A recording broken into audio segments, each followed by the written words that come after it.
get your responses on, I perhaps will be able to improve the totality of thinking that I'm putting into my ministry. So I enjoy coming here.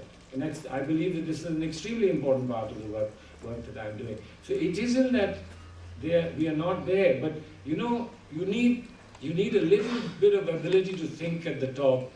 Every country has problems. There are times in which you can think and dream and give those dreams out to your people. Today our biggest challenge is communications. Our ability to communicate even a good thought is today under tremendous stress, because there is so much shouting every day. Imagine whatever I have said to you, imagine if I tried to say this in an evening television program.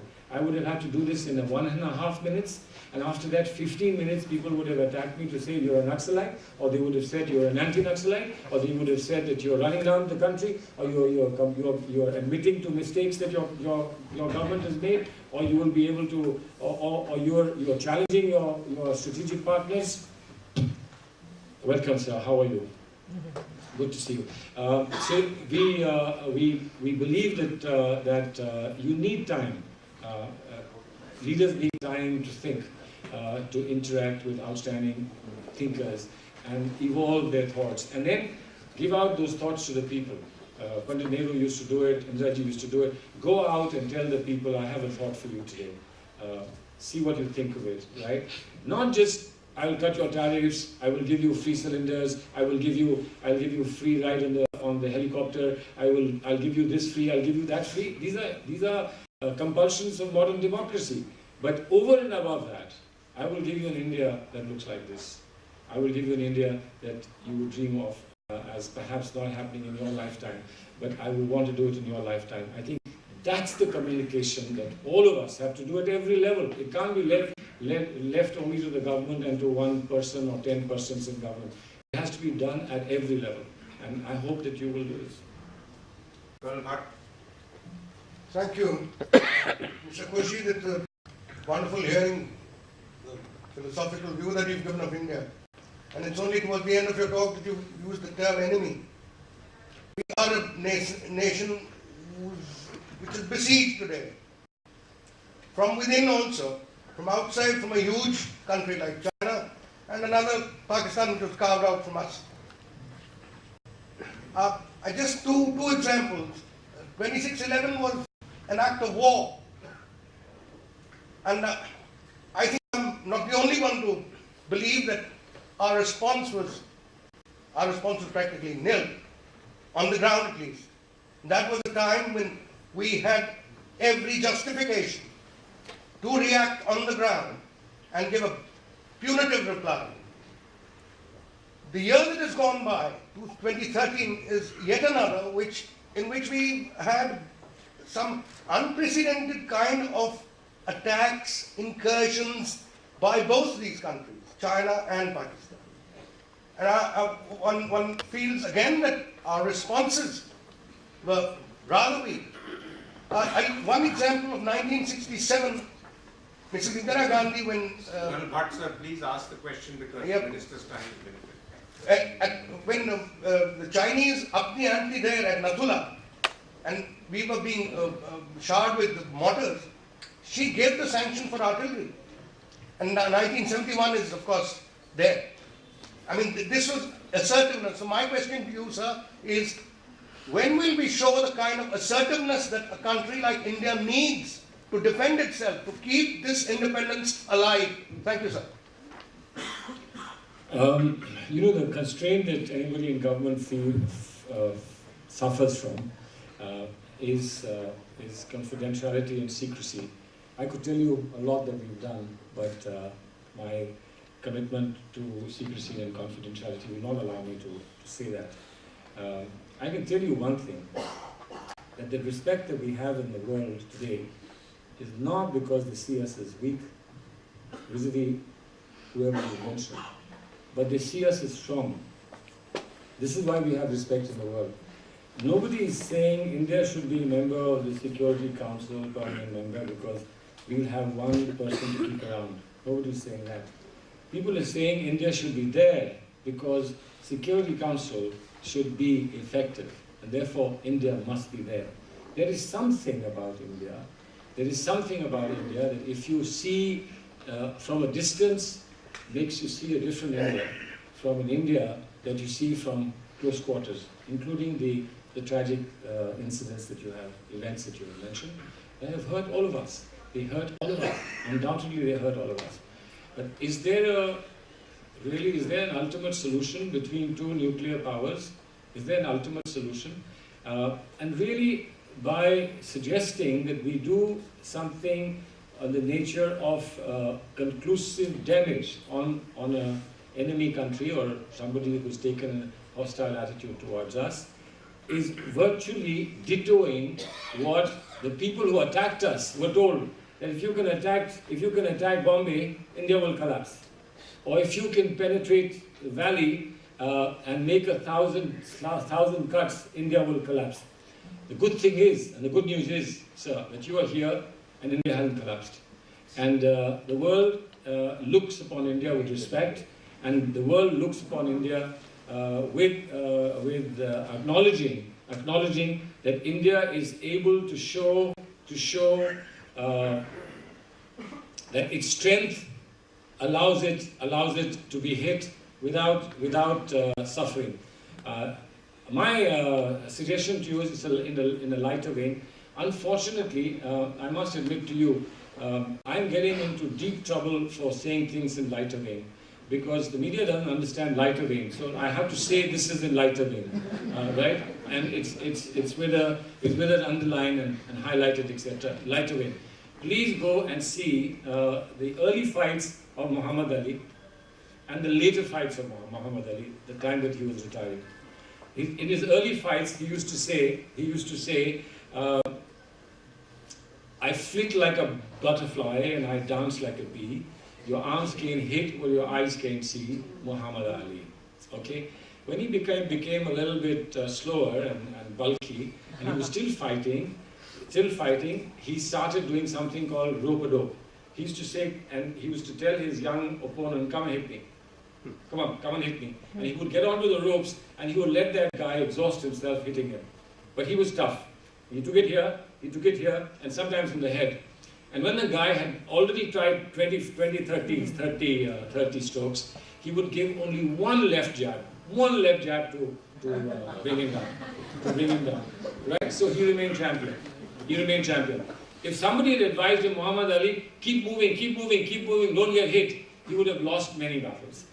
This is only said to you in lighter vein. If you go over these bouts, go and see them with Liston and others, etc. So we can talk again one day and say whether the first bit is good or the last bit is good. But the thing is, when the body becomes bulky and the body becomes large and you're carrying in your pockets nuclear weapons, you have to be careful about how fast you move and how much you hit and what you do. Last question, gentleman there in the white shirt. I'd like to see how this is reported, by the way. Still wait for the jab, sir. My name is Ashwin Khanke. You made a comment on despots or dictators who were largely secular, and when they departed, it kind of provided Al-Qaeda and people like that to come in. And that is entirely true. Possibly the same thing is going to happen in Syria. My question is, from the Indian perspective, does India actively promote democracy in many of these places, or have they promoted democracy or the setting up of democratic institutions while things were all right, not while the conflict is on? Yeah, you know, if you allow me to borrow from UN phraseology, peacekeeping and peacemaking are two separate things in the UN. Much of the trouble that UN has had has been because of peacemaking, not because of peacekeeping. As far as peacekeeping is concerned, and sustaining democracy and helping democracy and assisting democracy, without any qualification, I can say yes.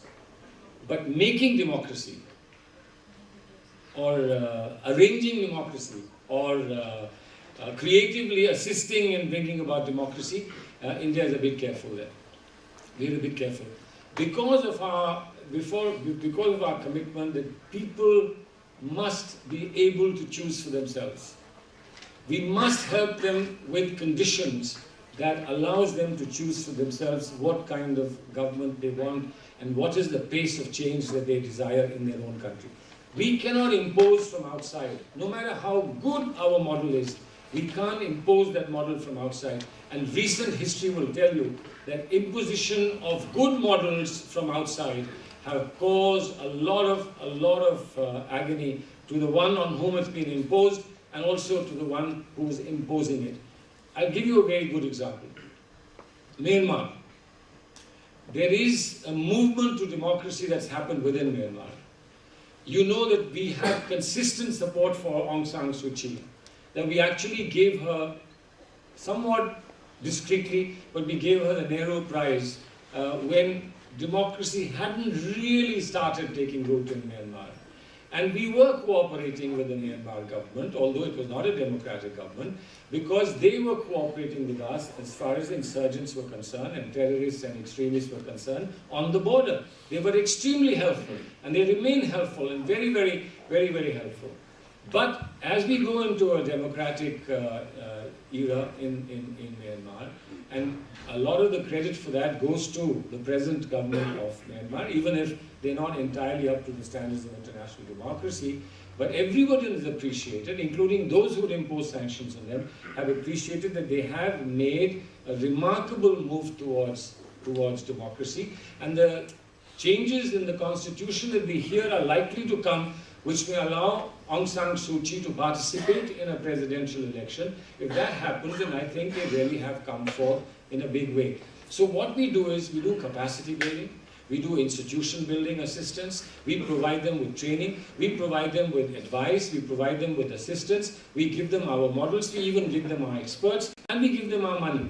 But what we want is that they must decide for themselves their priorities, they must decide for themselves the pace, and they must decide for themselves the model. We are supporters of democracy. We are willing to participate and assist in helping democracy, as we are doing in Kabul, in Afghanistan. But we don't on the ground go and say, we will tell you now what to do. And we will then send our forces in to ensure that nobody will hurt you and nobody will help you. We are building the parliament building in Kabul. That's part of our assistance to democracy. We are building the Salma Dam so that they have electricity in that parliament building and indeed in the villages which have been devastated in Afghanistan. And we are building roads, and we are building transmission lines for power. And we are doing, at every district level, we are doing something at that level, whether it's a school or it's some other kind of a welfare activity, but according to the choice of the people of that village and the district, not because India believes that there is something that we know which is better than what the Afghans know. So we will be there to help Afghans help themselves. We are not going to tell them to help us. We are going to tell them, do what you want to do what you think is best, and we are there to assist you. But of course, if there is advice on how best you can do it, we will give you that advice. Basically, capacity building, training, and assistance in building up institutions is what we prioritize. There was a young student there somewhere. Yeah, please. Good afternoon, sir. My name is Dhanashree and I'm a student. I had a really short question for you. What do you think are some of the guiding principles of our foreign policy today? Because they seem a little bit unclear. Our Prime Minister made a speech recently to all the heads of mission from globally who had come here. They come for a conference once in 2 years. And our Prime Minister had spoken to them, and he had highlighted this. If you just go on the website and take out the speech, you will know what. But essentially, as I take it, there's an element of enlightened self-interest. I would, of course, expand that into lots of other interesting things. But enlightened self-interest is essentially something that combines both principle and pragmatic foreign policy. Pragmatic foreign policy is that you just don't go and barge in anywhere and say, we don't like you, so we're going to fight with you. You don't do that. You accept the reality as it exists today and continue to help change that reality in the direction in which you think one should preferably be moving in the world, not being ready and willing to participate with some unwholesome thing that happens, but not taking a priori position on everything that we think should happen. And there are sometimes difficulty within the government also to decide, well, what should we do in this particular case? How do we intervene in this particular case? We are committed to human rights in the world. We are committed to human rights in the world. But we have a little problem about going to a country and saying, well, we will tell you how to do human rights.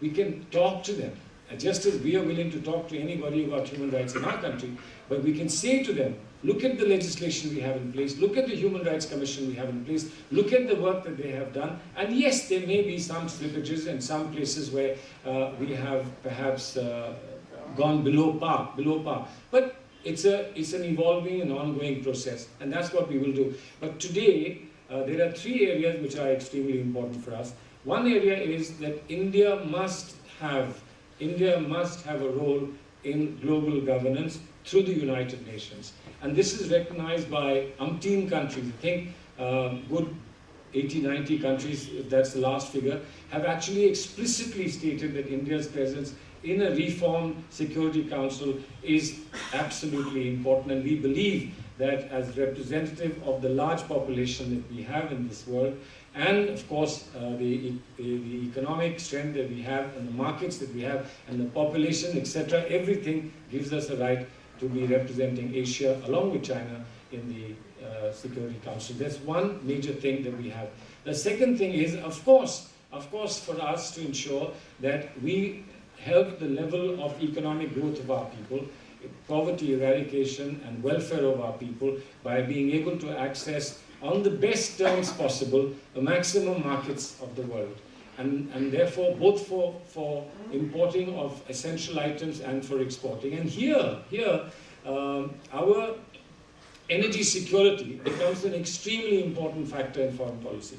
And our energy security is what was challenged in some ways when Iran was having a problem with P5 and also with Europe.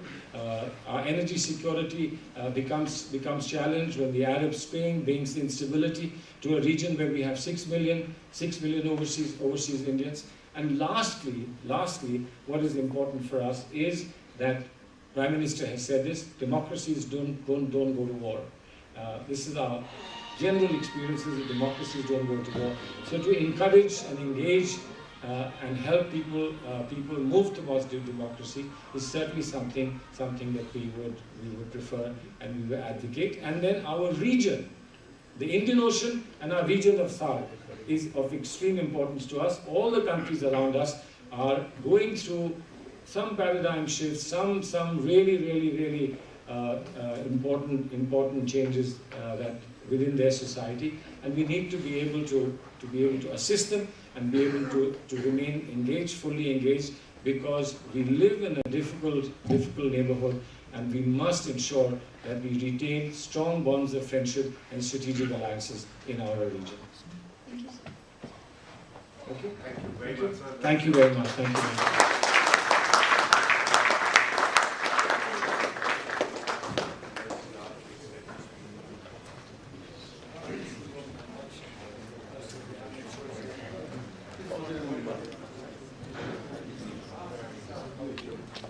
If you begin with the Greeks and the Romans, you have the Grecian and the Roman civilization here. You have the collapse of the Greeks and the Romans in the Dark Ages. Once the Dark Ages end, there is the birth of Islam. There are the Crusades that last for about 300 years. There's the discovery of the Renaissance. Renaissance is revival of the learning of the Romans and the Greeks, which is now made available again to the European community, and the Industrial Revolution begins to happen. But just before the Industrial Revolution happens, there is Martin Luther King, who brings in the idea of labor. There is Calvin, who brings in the idea of frugality. And of course, there is the emergence of reason. These three come together to create the Industrial Revolution. As a consequence of the Industrial Revolution, there is the enhanced industrial productivity. Since a lot of this is now available to Europe, far more than what is domestically required to be consumed, they need to be given off elsewhere in the world. Sent, traded, sold. By this time, many of the travelers have already happened. Magellan, Thomas Cook, our own Vasco da Gama. So different parts of the world are discovered, and we begin to export things to these different parts of the world. This naturally results in some kind of dominance that resulted in colonialism. Colonialism then resulted in the World War I, World War II. Then you had a period of Cold Wars. You had the Berlin Wall episode, and you had the collapse of Soviet Union, which was the unipolar world. And the post-unipolar world, you have the rise of global terrorism, you have the rise of China. So that's the timeline for you. Very simplistic. Right from the beginning of the timeline here, if I were to go right up to the Industrial Revolution, you would have this part where the world was largely dependent on agriculture and agricultural productivity. So this wave right here, about 12,000 years long, this wave is the industrial wave. Sorry, is the agrarian wave. From the industry right up to the beginning of the Second World War, you have what is called the industrial wave. This is the second wave. And after the Second World War, for about 60 years, you have the third wave, which is the technological wave. In short, the history of the world can be divided into three phases: the agrarian phase, the industrial phase, and the post-industrial phase. Now imagine these waves that are going up and coming down. There is a point at which the agrarian wave is collapsing and the industrial wave is rising. The point at which the industrial wave is collapsing and the technological wave is rising. These intersection points, what do you think these intersection points are? Something is shifting. A paradigm is shifting. An agrarian paradigm is shifting